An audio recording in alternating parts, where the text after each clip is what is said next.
Digby Jones wanders into a room, tells himself he's clever, and isn't clever enough to realise how dumb he actually is, which is an astonishing gift. And what he reinforces his utterly, utterly bogus sense of superiority with is the geography of his birth.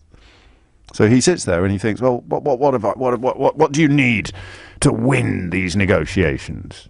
Answer, you need to be British, because the other fella's a Frenchman. So listen to this again.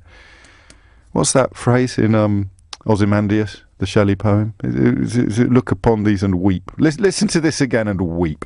Germany sells 1 million cars a year in Britain. So the first time that this Frenchman who's going to be negotiating for Brussels says, well, we're going to put 10% on tariff on every Jaguar that's sold in Berlin, I sincerely hope that the Brit doing it the other way will say, well, then there's 10% on every BMW sold in Britain. And the moment that happens, and every Audi, and every Mercedes, and every Fiat. So the moment you say, well, I'm sticking a 10% tariff on every Focus that's made in Valencia and sold in Birmingham, I sincerely hope that the boss of Ford, well, I know I'm right, the boss of Ford, the boss of Audi, the boss of Mercedes, straight into Merkel, saying, what are you doing?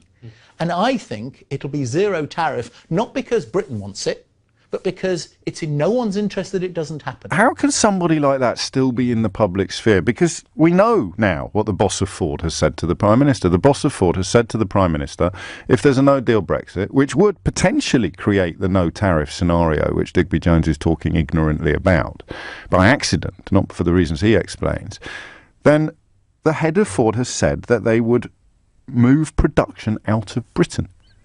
But he said then, I know I'm right.